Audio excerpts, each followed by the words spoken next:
I'd like to talk a little bit this morning about what the Buddha called the three characteristics. In the understanding of the Dharma, suffering, unnecessary suffering, arises because of clinging, because we cling. And ultimately, we cling because we, at a very fundamental level, misunderstand the world. And we misunderstand ourselves. We believe our perceptions to be something real in a way that they're actually not. And this is very deeply actually woven into our consciousness. So we actually, the path of practice, what we need to do is we need to retrain our way of looking at the world.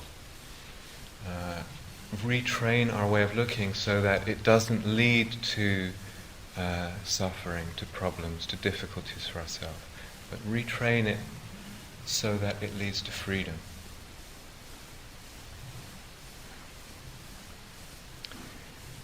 Theoretically, if you read some of the text, if mindfulness, the practice of attention and awareness that we're engaged in, if that gains some steadiness and continuity over time, gains some power, theoretically what's supposed to happen is these three characteristics of existence become very evident to us. They stand out. So, at least that's the theory. In what they are, the three characteristics are the quality of impermanence, that everything in the world, outer or inner, has this quality of not lasting. Eventually it will fade, it will die, it will move out of existence. Changing nature of things. So there's impermanence, there's what's called dukkha, which in this context means really that everything, again, outer or inner, really has the quality of not being capable of providing us with a lasting satisfaction. So somehow inherently not really able to do it for us.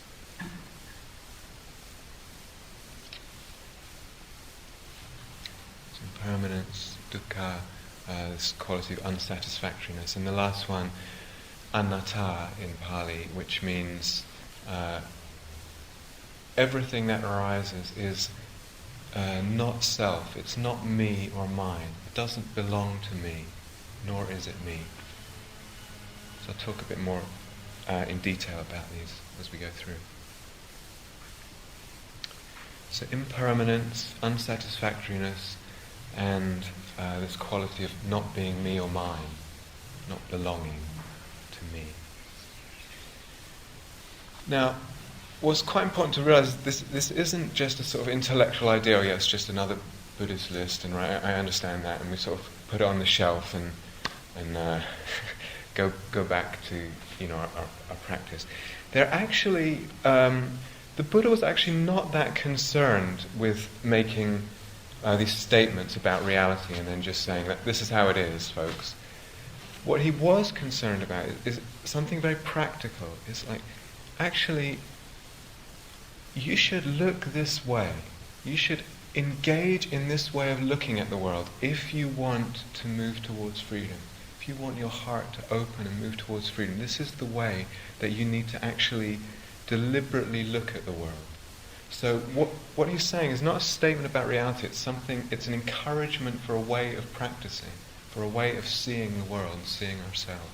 It's very pragmatic, there's a real difference there. And as I said, we need to look this way if the heart is going to move towards freedom. It's a way of looking that helps us to enter into a stream that moves towards freedom, towards love, towards that kind of peace in the world. And we need to do it in a very deliberate way, actually, perhaps. Sometimes in practice we can get the impression that I'll just be mindful. I'll just be with what is. I'll just be, and there is a real beauty in that.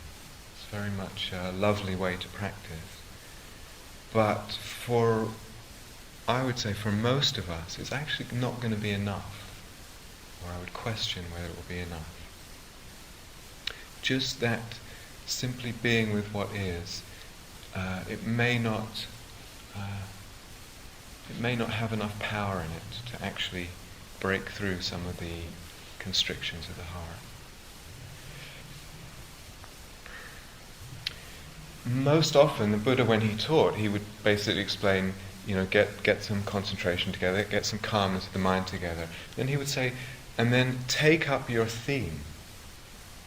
So again, this not so much just being with whatever, but actually deliberately saying, I'm going to reflect on this or that element of my world, of my experience, in a particular way.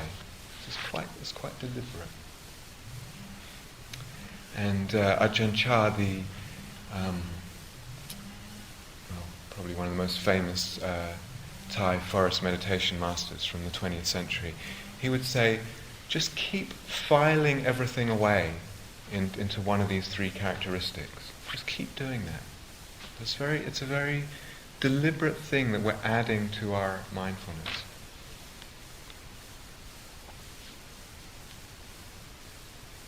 It's interesting to me sometimes sometimes people hear this and they take to the idea right away, but oftentimes people don't. It's sort of, I'm sure when I first heard it, probably just went in one ear and out the other.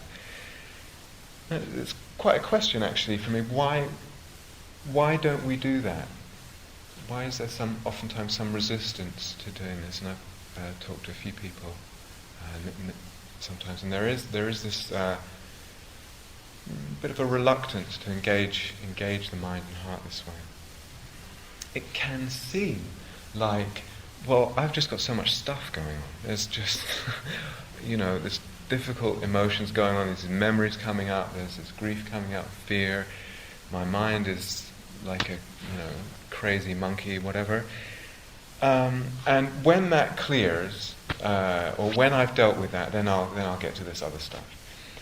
But maybe we could be a bit more willing to actually experiment. And maybe it doesn't have to be so linear that way, that when we've cleared out all our stuff, then we can begin to work in this other way. And just to check in our practice, is there a willingness to experiment? Or we may wonder, well, what does, if I sit and I notice the changing nature of the feeling tone of my body sensations, what on earth does that have to do with my problems? It can seem so removed and abstract when we're dealing with something difficult.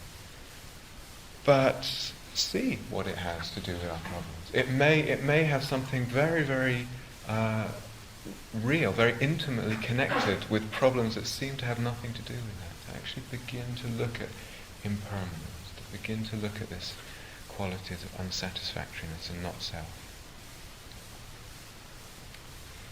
Or we may think, when my mind's settled down, when I'm more calm, when I've established mindfulness more.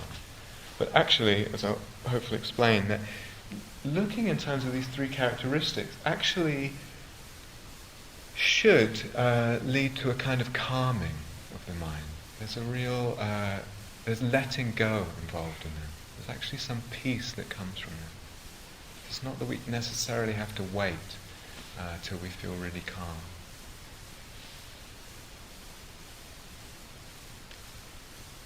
Now, it's true that when we do contemplate the changing nature of things, the dying nature of things, their unsatisfactoriness, that can bring up some real sadness for us when the heart begins to open to that reality. It can bring up sadness, it can bring up fear. It can bring up a real sense of disillusionment with the world, disappointment. That's very true. The Buddha, in one of the great Mahayana texts, the Diamond Sutra, right at the end, he says, "Thus should you think of all this fleeting world, like a drop of dew or a star at dawn, a flash of lightning in a summer cloud, a bubble in a stream, a flickering lamp, a phantom and a dream." It's actually a very strong word. I mean, beautiful poetic images, but it can be that we hear something like that. It's actually kind of jarring or unsettling in a way. Especially, and for most of us this is the case, when there's actually nothing else to replace the things in the world, the things that are impermanent. We just get a sense that the world is kind of pulled away like a rug from underneath us. And what have we got to hold on to? What have we got to stand on? So they can very fear and unsettledness when the heart begins to open to impermanence. If there's no sense of something other, it can lead almost to a sense of nihilism. Well, what is the world? It's nothing. There's nothing, no point.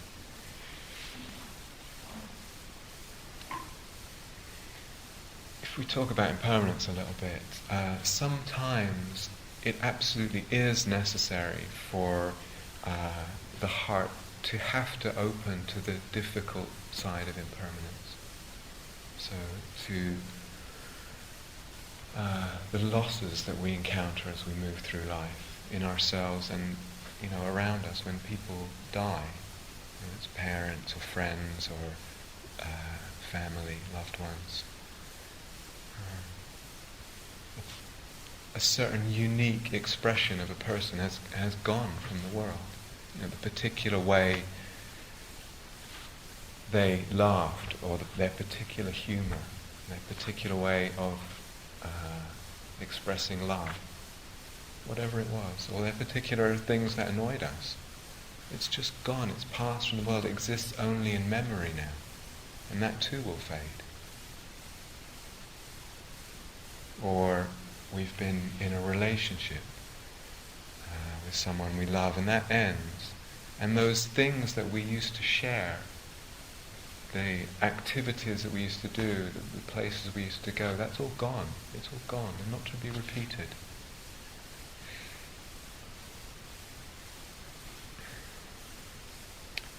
Even can be, just something like moving house. I was born in the house in London where my mother still lives. I was born there, 40 years ago, and they lived there before that. And I was born there. My father died there, and my mother was going to move, and there was just this feeling of grief that came up, like a loss of the house. And it wasn't actually particularly that I had, great happy memories of childhood there. And it's not even a very nice house particularly, but it's just we form these attachments to things, and then things change, and it will be she changed her mind, but it will be the end of that whole sense of connection with a place. And there can be grief when we open to impermanence in this way. There can be a sadness. And if we're to move towards the truth and move towards open-heartedness in life, we need to, in a way, to look that right in the face and open our hearts to it. This impermanence, when the heart does open, you can actually see it all around us, in every level, moving through nature, all around and through us. And whatever age we are, I'm sure we've all had the experience that it just seems like our childhood was yesterday, literally, playing in the street or whatever. The time just goes.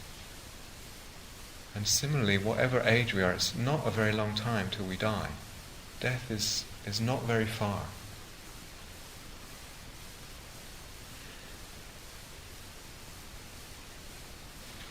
There's a poem by Mary Oliver.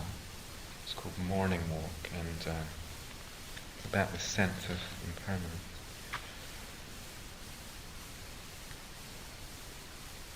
She says, "Little by little the ocean empties its pockets, foam and fluff, and the long tangled ornateness of seaweed. And the whelks, ribbed or with ivory knobs, but so knocked about in the sea's blue hands that their story is at length only about the wholeness of destruction. They come, one by one, to the shore, to the shallows, to the mussel-dappled rocks, to the rise to dryness, to the edge of the town, to offer, to the measure that we will accept it, this wisdom.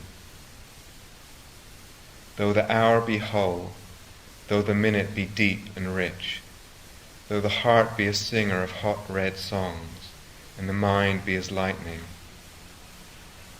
what all the music will come to is nothing, only the sheets of fog and the fog's blue bell. You do not believe it now, you are not supposed to. You do not believe it yet, but you will, morning by singular morning, and shell by broken shell."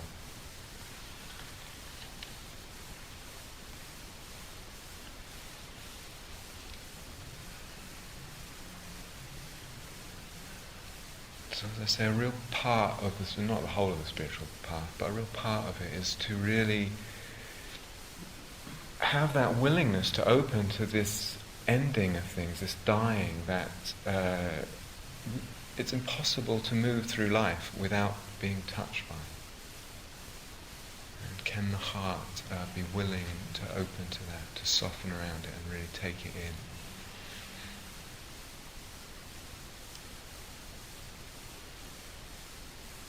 Now, actually, impermanence isn't always difficult. When we are experiencing difficulty, when we're experiencing difficulty in the body or difficulty with the mind or with the emotions,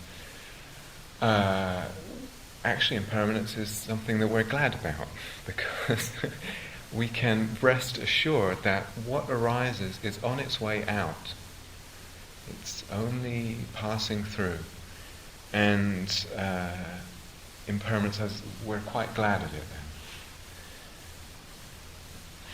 then. And as I said when I was talking about the mind states, we can, sometimes when things are difficult, it's almost all we can do is just remind ourselves, this too will pass. You just put that reminder in there as a way of just generating a little ease and faith in the situation.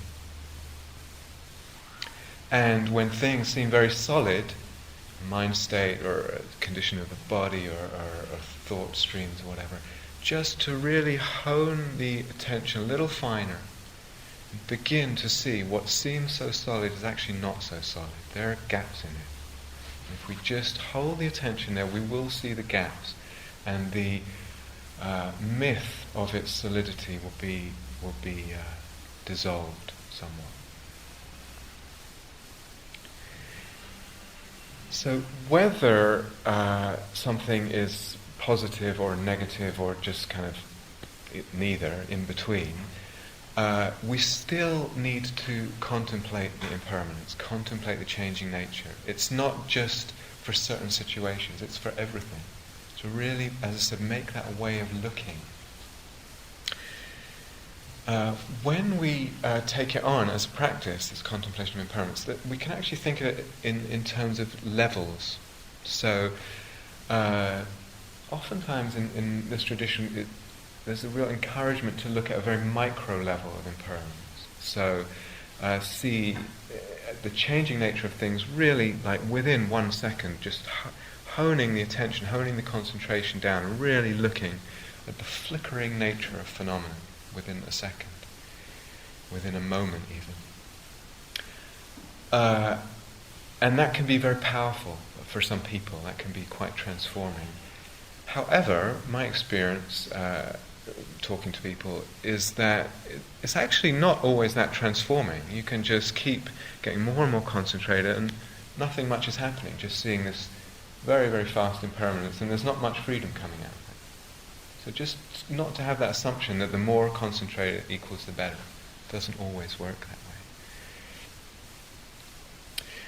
way. But there is that level, certainly, to explore, the sort of micro level of our world. And then there's the everyday level. In the course of a day, how much will our mind state change? Wake up grumpy and it changes. How much will our body state change? From tiredness, from low energy to high energy to little pain somewhere, to the relief of that pain. So just to track through the day, maybe in each of the foundations of mindfulness, just watch the waves in the course of a day. And let that impermanence imprint on the mind. Or in terms of the six senses. So amazing amount of change that goes on just in terms of visual sense throughout the day. Right? Indescribable amount of change. Or the hearing sense. Or the physical, the touch sense, or the taste. It can be quite interesting just to take a day and just to track that. And really let that changing nature of things really, as I say, really impress itself on consciousness.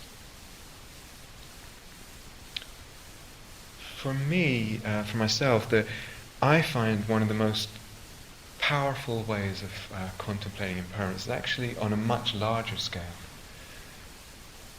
In a way to look at everything that's going on from, you could say, the perspective of vastness.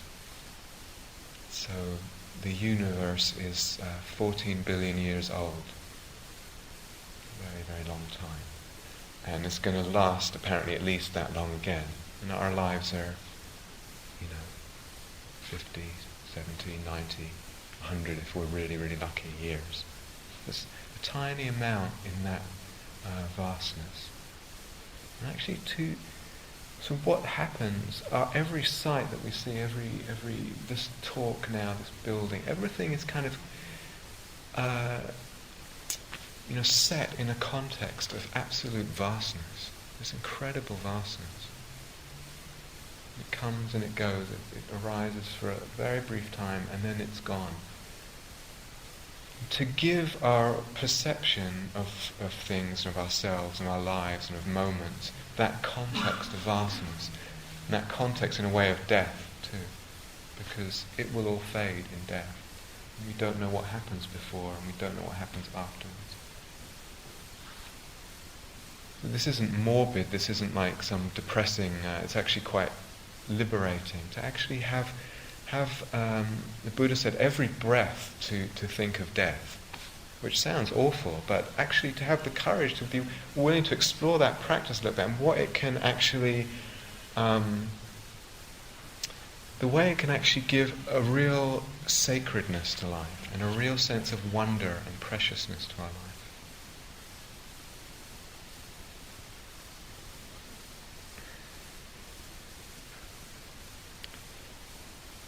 If we take on the practice of contemplating impermanence when we're in formal meditation, what can sometimes happen is the attention just keeps flickering around too quickly. So the chainsaw, and then this voice, and then body sensation, and then this and this and this. And what will happen is that we'll just make ourselves dizzy. And it may feel quite intense, and because of the intensity we may feel like, oh, I'm really getting somewhere. But it's probably not that helpful. So what's more helpful in formal practice is actually to perhaps just take one object. So, for instance, the body sensations, or the body sensations in one area, if you have some pain, for instance. And just really stay there and say, the main thing I'm going to notice here is the impermanence. So it's not the clarity of it, it's not how it exactly feels. It's the impermanence is my number one priority. I just noticing the impermanence over and over.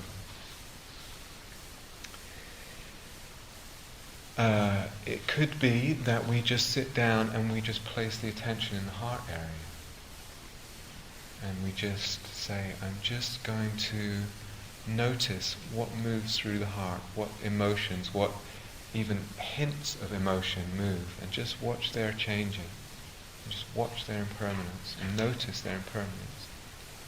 So to really be quite focused in that way can be really helpful, so that the attention is quite steady. Or there can be a kind of a sense that awareness is quite broad, quite global in a way. It's taking everything in. There's a space of awareness. We're sitting in that space. And within that space there are sounds, there are body sensations, there is flicker of feeling, of thought. And just within the steady space of awareness, a global sense of awareness, of just noticing the changing. Just really focusing on the fact that things are changing. And watching objects in consciousness fade into that space. They just disappear. Endless disappearing into the space. Actually, this brings a real calmness. This brings a real settlement. It's a very worthwhile thing to practice.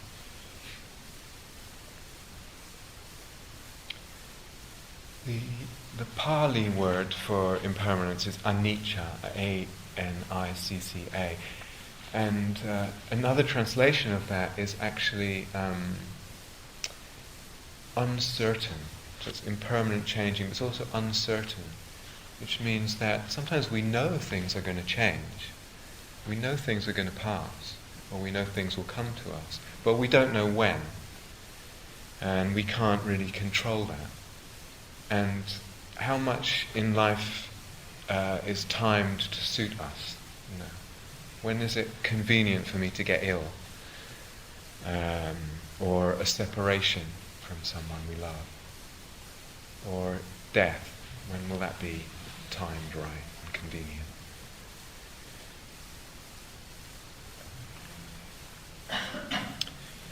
So there's this attention to the first characteristic, impermanence. The second characteristic, dukkha, D-U-K-K-H-A, which in this context means the unsatisfactory nature of things, their inability to really give us any kind of lasting happiness. So we can notice on a gross scale, what am I actually believing is gonna kind of do it for me, make me happy.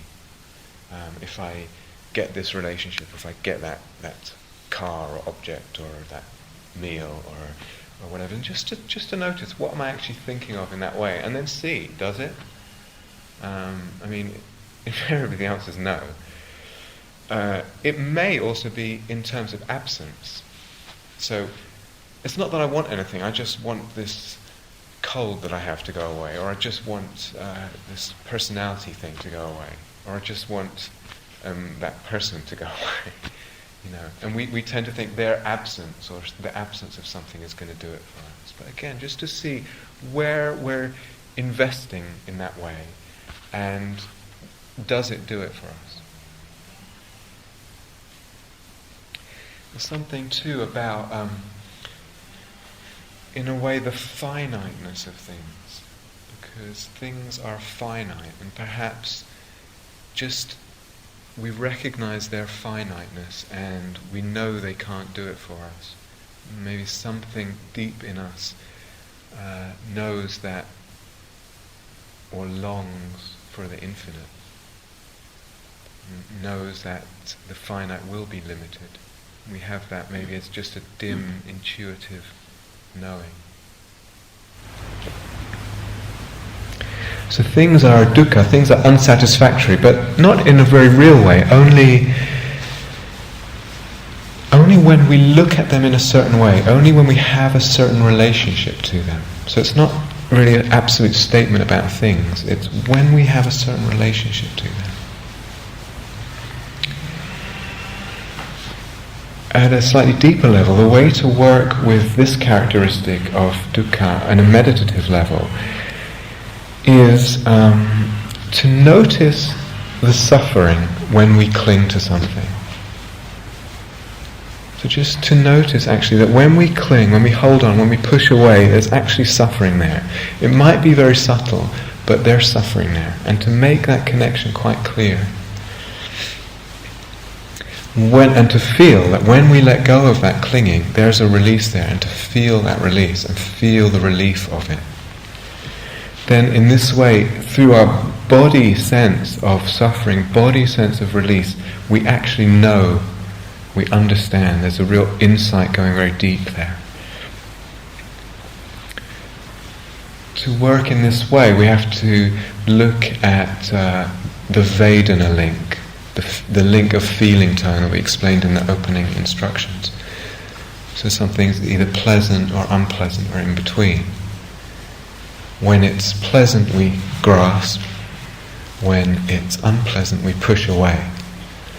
And we tend to do that. We can notice that tendency and actually feel it. You feel it in the body, sometimes in quite a subtle way. You feel a sense of contraction. Somehow just the mind, the body are contracting. Sometimes just very quiet because we're pushing or pulling. We tune into that and actually see, can we just relax that pushing and pulling and feel the suffering go, feel the ease. And then that sense of ease will be cramped again when the next little grasping comes along and we relax again. It's actually very useful and powerful way to deepen practice. It's quite a subtle way of working.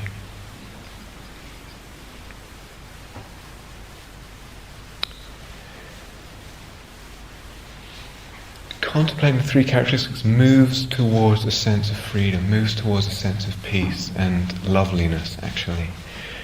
So we have to be careful not to let aversion creep in the back door and say, yes, I'm noticing the three characteristics, and actually what we're doing is pushing everything away out of aversion, out of a kind of rejection. Sometimes this happens in quite obvious ways. I have a friend who was practicing in the States, or was it in Burma, I can't remember, quite intensely for several months, and she got into a period where she said and it lasted for a few weeks, her body was really revolting her. She said she felt, she was washing and taking care of it, but she said it stank and she found it disgusting, and she thought that she was contemplating the unsatisfactory nature of things, in this case her body.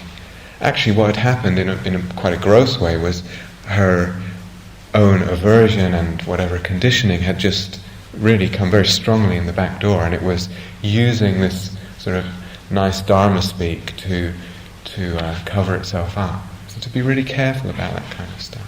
And it can happen in very subtle ways, just wanting to shut everything off, push everything away.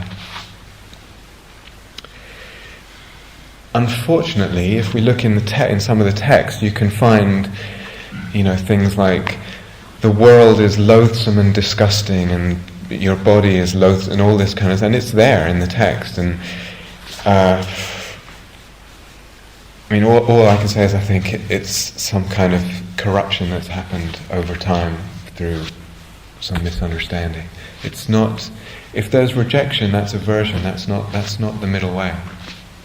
So to really actually be quite vigilant about that.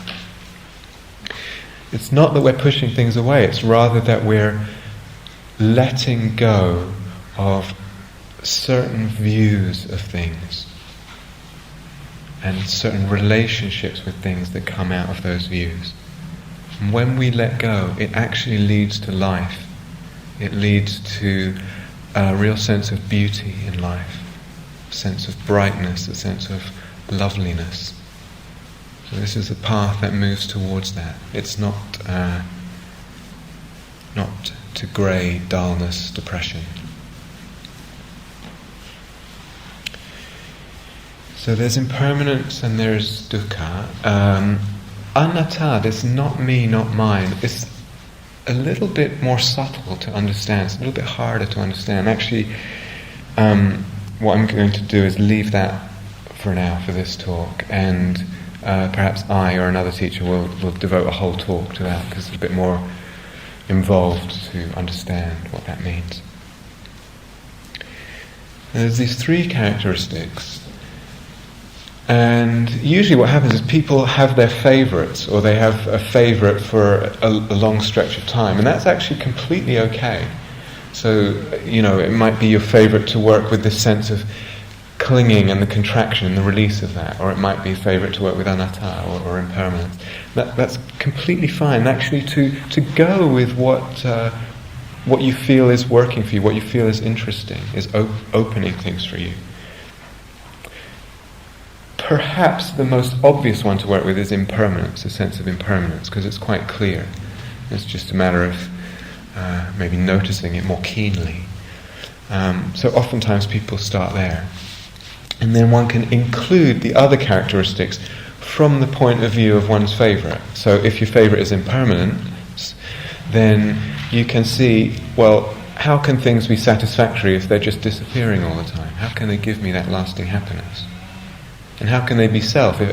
How can anything I see be self if it just keeps disappearing? Because the sense of self is something lasting.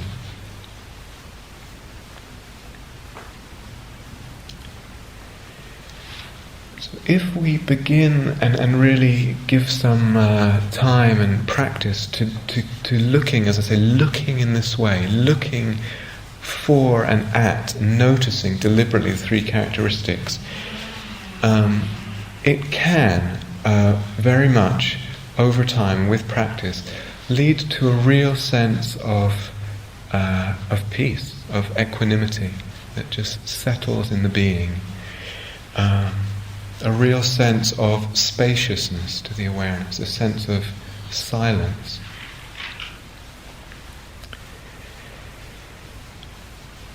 And that can happen to lesser or greater degrees. But when that happens, if that happens, to really let oneself feel that and feel the beauty of that.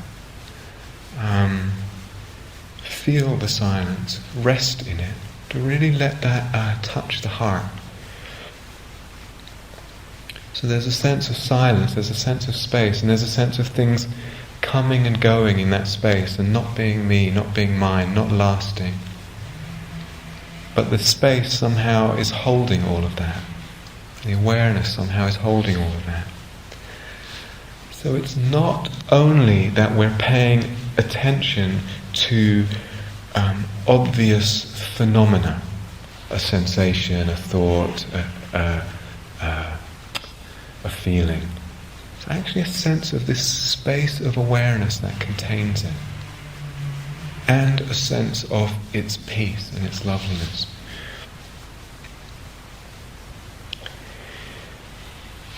Sometimes that sense can be so deep for some people at some times that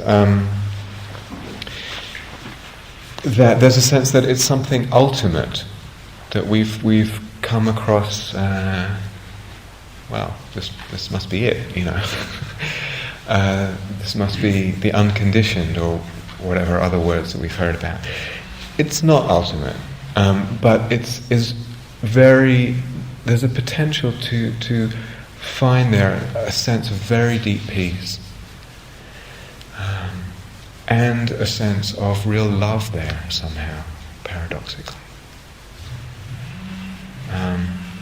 Love, because actually if we contemplate with the three characteristics, we're kind of giving an equality to all things. Whether we like them or not, whether we're for them or against them, all things are impermanent.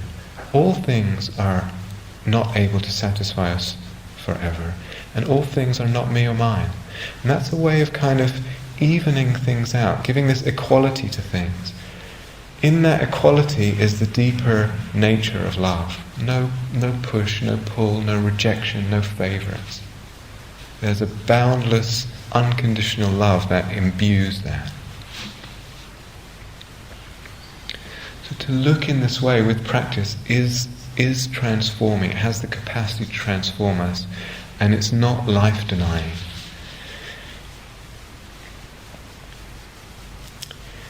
Some people, I was talking to a yogi, not here, but somewhere else a week or so ago, and she was saying how actually there's a real fear of expansiveness somehow in practice. That she notices every time there's a sense of things opening out, there's a fear that comes, and she wants to close it down, or it's like a fear of annihilation. And this is quite common. So what she noticed that she does is she keeps holding on to looking at objects. So instead of letting an expansiveness come, a sense of awareness, a sense of space and silence, she keeps looking at objects. So what's if there's something, particularly if there's something troubling, well, that's something to keep the attention occupied. So there are objects in awareness, and just keeping the attention, grabbing onto them. But we actually don't need to do that. So if there is some fear around, it can be something we open to in a very gradual way, this sense of expansiveness. In the same way that, you put a toe to test the water in a hot bath, just a little bit, and then maybe put a bit more, and we get used to it, and we see, actually it's okay, it's really okay. We can let go slowly into a sense of opening. Some people don't feel that fear, but it is quite common. We need to get familiar with it, and that usually happens in a very gradual way. So we don't need all the time to be obsessed with things, objects, phenomena. We can actually broaden out and get a sense of the space and what's holding it. So again, sometimes in the text, it almost reads like the contemplation of the three characteristics is something that,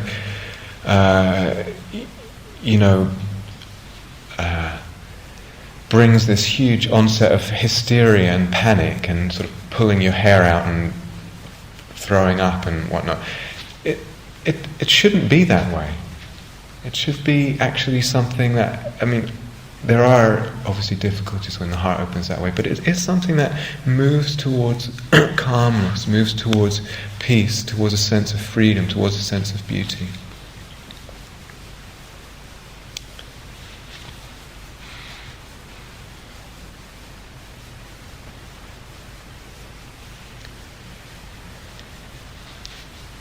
So, actually, we can contemplate, to go a little bit beyond even, we can contemplate impermanence and all this, and we will get a real sense, hopefully, of very much an okayness with all the changing nature of things. This is coming and going, changing, dying, and there can be a real sense with practice that we're just okay with change. We've practiced with change, and we can really feel in our lives okay with it.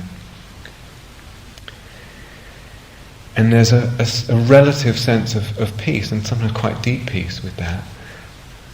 But until, in the Buddha's words, we've gone beyond what is impermanent, then we're always going to have a sense, in the Christian tradition, of what they call holy discontent. No matter how okay we are with change, there's just something not quite right yet, not quite fully fulfilling yet. And this is something very deep in us spiritually. There's T.S. Eliot in Four Quartets, the poet, he says, where is there an end to it? Where is there an end to it? All this change. We just see change over and over and over. Where is there an end to it? One of the great Christian mystics, St. John of the Cross, I think it was either the 14th century or I think the 14th century, and lived in Spain, was a Carmelite monk, and really a great mystic. And he coined two phrases, which one of which has come very much into current sort of usage: dark night of the sense and dark night of the soul. And especially dark night of the soul is something that's sort of in spiritual circles, in psychological circles. But he meant it in a little bit of a different way, and he meant it in exactly this way, that somehow through practice the being, the soul in him, has seen all this change and has lost its immature infatuation with things, and it knows that the things of this world can't really give a complete fulfillment, and it wants to know God. The soul wants to know God, and yet cannot somehow make that leap. So the things of the world aren't doing it, but also notices that the occasional or even common spiritual kind of openings, spiritual experiences are also not God. They're experiences that come and go, and they can't in themselves give us a lasting fulfillment. The world of the senses and the world of the spiritual experiences. And the soul enters a dark night. It doesn't know, it's lost its reference point in experiences. That's the meaning of the dark night. And we can feel that in practice if we really go far in this contemplation of the three characteristics. Everything is that. How are we going to go beyond, as the Buddha said? Sometimes people backtrack and they say, well, actually the three characteristics are ultimate truth. That is the ultimate truth of things. They're impermanent, they're unsatisfactory, and they're not self. But actually the Buddha never said that. They're not ultimate. So we're kind of stuck. What's the way forward? What's the way through?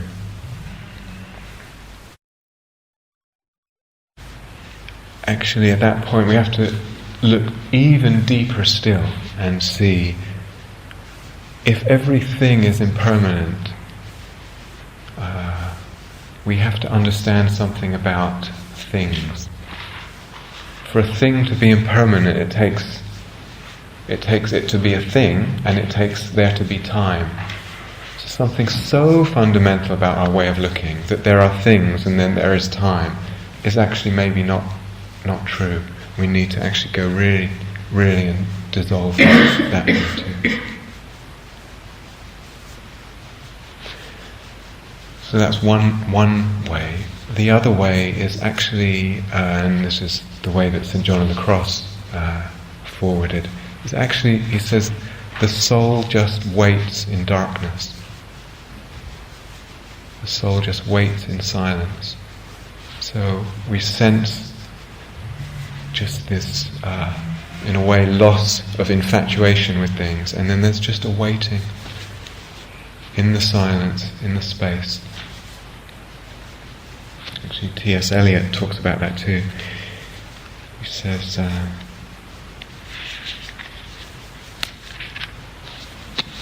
I said to my soul, be still and wait without hope. For hope would be hope for the wrong thing. Wait without love, for love would be love of the wrong thing. There is yet faith, but the faith and the love and the hope are all in the waiting. Wait without thought, for you are not ready for thought. So the darkness shall be the light, and the stillness the dancing.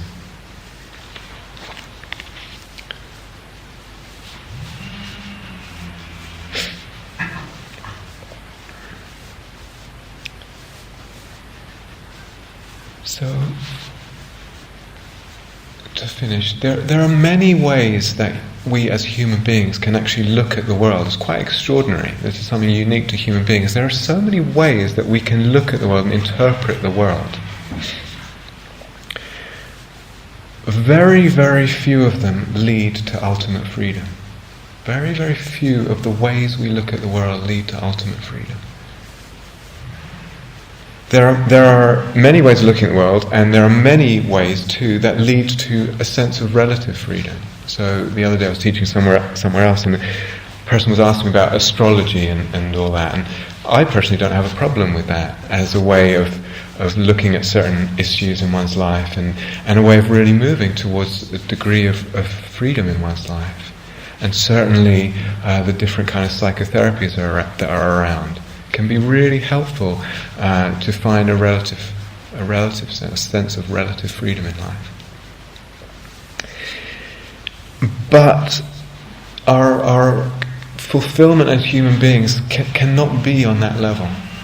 We something in us hungers for something deeper, and we won't have that fulfillment until the freedom goes beyond that relative level. We get a taste of that.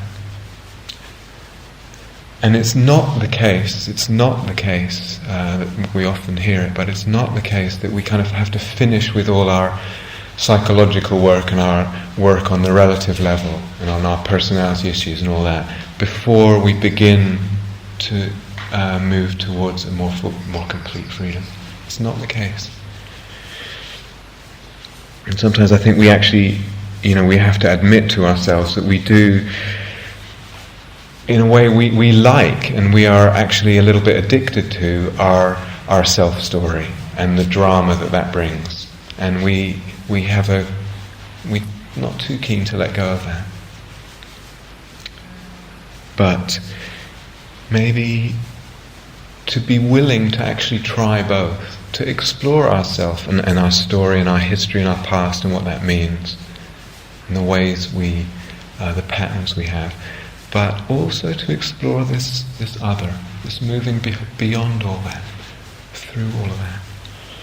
And we try both and experience both, and then see. And it's not the case that we don't have to be worried that self will go away completely, and we'll be left without a sense of self and just a sort of blank zombie shuffling around Gaia House for the rest of our lives. Self never actually completely goes away. Sometimes you may be wondering. Self never actually completely goes away. But the problem of self can go away. The problem of it can go away.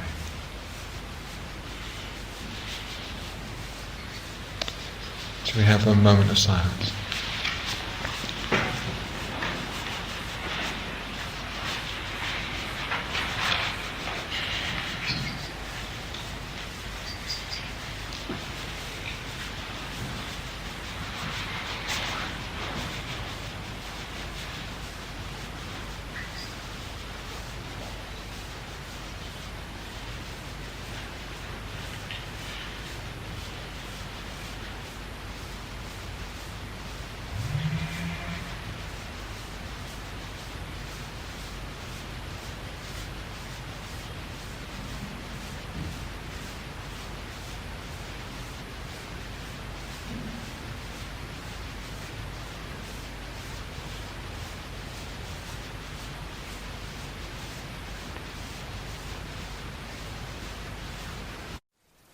Thank you for listening.